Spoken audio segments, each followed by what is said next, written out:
It's not fiction, it's Pozzuoli, a city where the earth itself doesn't stand still, where ancient stone colossi hide millennia old secrets. Today I take you to a place where the heartbeat of the earth collides with the ingenuity of man. Among ruins that dance with the sea and undergrounds that whisper stories of gladiators, we will discover the mysteries of a unique city.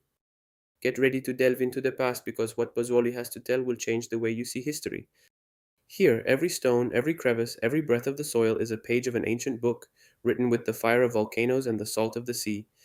Welcome to Pozzuoli, the crossroads where the primordial fury of nature meets the immortal elegance of Roman civilization, creating an epic that still leaves us breathless today. Pozzuoli, a name that resonates with history, myths, and an incessant vitality that collides and merges with the most primordial forces of our planet. It is here in this corner of Campania that earth and fire dance an age old choreography shaping a landscape that is unique in the world. This is no ordinary city, it is a living organism, a silent yet eloquent witness to the geological eras and human epochs that have followed one another. Beneath our feet, a pulsating history, made of extraordinary natural phenomena and a legacy of architectural wonders that defies time and the elements. It is as if the veil separating the past from the present were thinner here, allowing us to touch with our hands the echoes of great civilizations and the indomitable power of nature. Every street, every alley, every view towards the sea or the volcanic hills tells a part of this epic, a vibrant story that invites us to immerse ourselves in an experience that goes beyond a simple tourist visit. It is an encounter with the deepest soul of history and geology. And the first stop on this breathtaking journey can only be him, the Flavian Amphitheater, a true stone colossus that narrates, with its scars and its grandeur, centuries of Roman history. Don't be fooled by its external appearance, majestic, yes, but only a hint of what lies within. This giant of tough iron and mortar is the second largest arena in Italy, surpassed only by the Colosseum in Rome, and its greatness is matched only by the ingenuity of those who conceived it almost 2,000 years ago. Imagine 50,000 spectators, a human wave filling every step, their voices joining in a single deafening symphony of anticipation and excitement. Gladiatorial combats, exotic animal hunts, naval displays, everything that the Roman Empire could offer in terms of spectacle and power were held here. It was the hub of social life, the place where the emperor and the people met, where the fate of men and beasts was decided in an instant amid clamor and silence. But the true magic of the Flavian Amphitheater isn't on its surface, but in its belly. Let's descend into its bowels, into a hidden world, and discover its greatest treasure, the underground. These are not simple tunnels, but a perfectly preserved labyrinth, an engineering masterpiece that literally leaves us speechless. Here the air is thick with stories, the walls whisper with roars and silent waits. In these dark corridors, before the arena caught fire, the most ferocious beasts roared, lions, tigers, bears imprisoned in cages, waiting their turn to be lifted and thrown into the arena. And it is right here that the most incredible testimony of Roman engineering is found. Despite time and weather, it is still possible to distinguish the mechanisms, channels, and counterweights that allowed these heavy cages to be lifted directly into the center of the arena. A system of hoists operated by winches, ropes, and the muscle power of slaves and workers, capable of suddenly making animals and complex sets appear, leaving the audience astonished. Think of the care with which every element had to be calculated, every rope taut, every cog oiled, to ensure that the show ran smoothly. This was not just a place of brutal entertainment, it was a theater of cutting edge engineering, a striking demonstration of how Roman man knew how to master matter and ingenuity, for purposes that we struggle to even imagine today. It is a lesson in history, in physics, in human daring, carved in stone and in shadow. These underground passages speak to us of a distant past, but with such a clear voice that it seems like we are there, next to the men who operated these mechanisms, hearing the heavy breathing of the beasts and the smell of dust.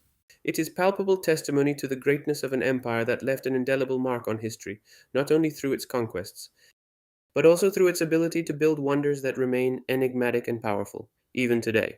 But the journey into the beating heart of Pozzuoli doesn't stop at the amphitheater. We now move on to another symbolic site, equally mysterious and fascinating, the Macellum. Erroneously called for centuries the Temple of Serapis due to the discovery of a statue of the Egyptian deity, this was actually an ancient Roman market, a place of commerce and daily life.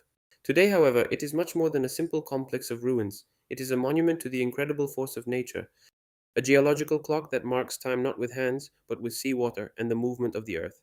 Its majestic, elegantly fluted African marble columns are at the heart of a mystery that has fascinated and baffled generations of scholars.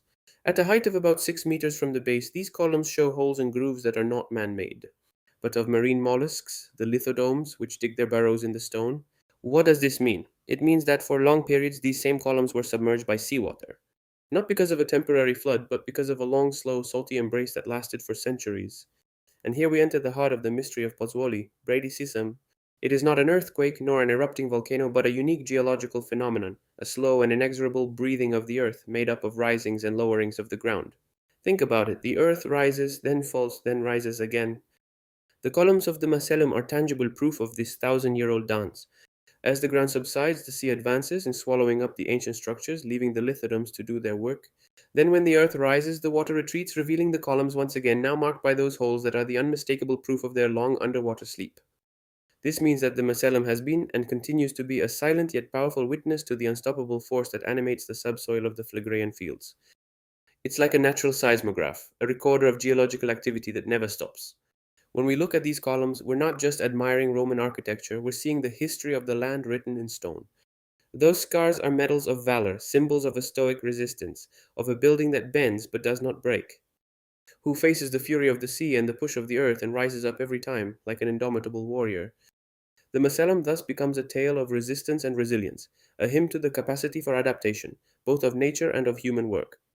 It reminds us that we are part of a much larger ecosystem, where our constructions, however imposing, are still subject to the imposing laws of the planet. The columns, which were once the center of commerce, today stand as monuments to a past that bends and rises again, witnesses of a continuous and profound dialogue between the hand of man and the primordial force of nature.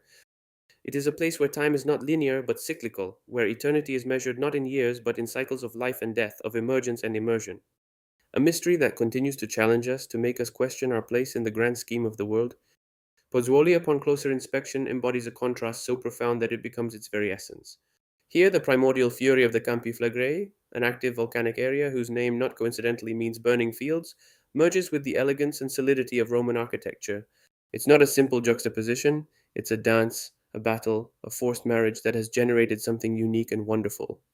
On the one hand, we have wild and unpredictable nature, smoking craters that exhale sulphurous vapors like the Solfatara, where the earth breathes and rumbles. We have hot springs that flow hot and rich in minerals, testifying to an underground energy in constant boiling activity. Bradyseism itself is a manifestation of this brutal force, which elevates and lowers entire portions of territory, redrawing the coastline, swallowing and returning ruins. It is the earth that moves, that lives, that reminds us of its inescapable power. It is not a tamed or contained force. It is a force with which man has had and still must learn to live, adapting to its slow but inexorable rhythms. On the other hand, the immortal genius of the Roman man arises. We saw the Flavian amphitheatre with its majesty and its ingenious mechanisms, a symbol of the human ability to dominate matter, to create structures that defy millennia. The Macellum, with its columns, is a testimony to attention to detail, grandeur, and perfection, even in its daily function as a market. Roman architecture in Pozzuoli is not merely functional, it is an expression of power, beauty, and unparalleled social and technical organization.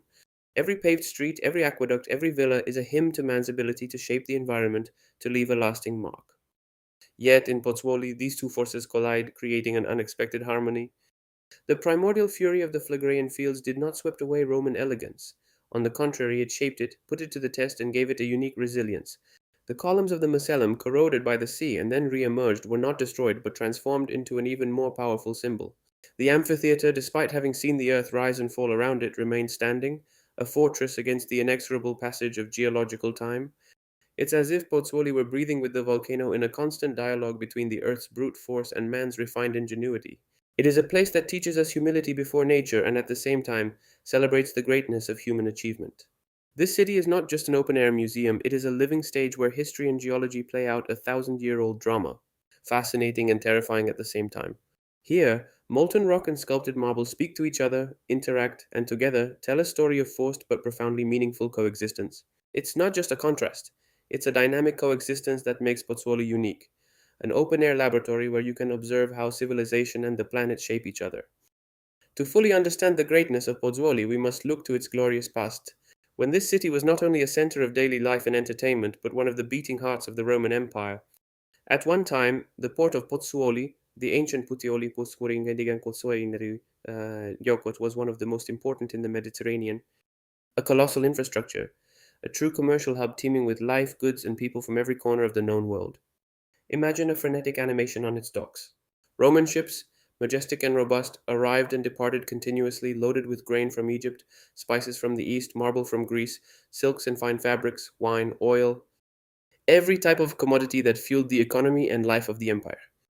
The port of Puteoli was the main gateway for supplies destined for Rome itself, a crossroads of cultures, languages, and innovations. It was a tangible symbol of the strategic and economic importance of Pozzuoli, a focal point in the Roman trade network that connected Africa, Asia Minor, and Europe.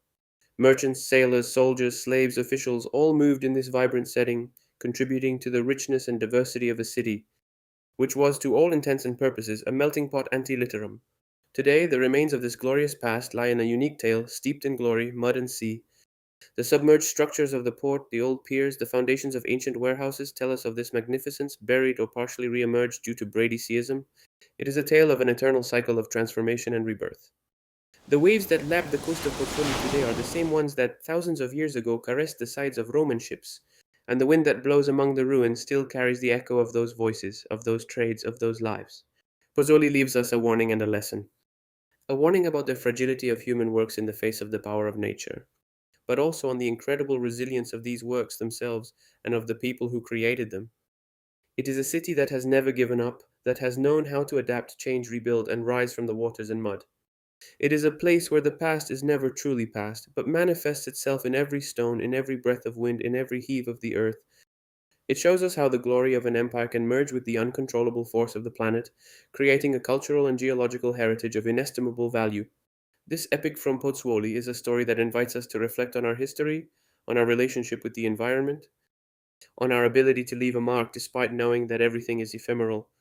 It is a testament to how man can coexist with a volcano, transforming its unpredictability into part of his identity.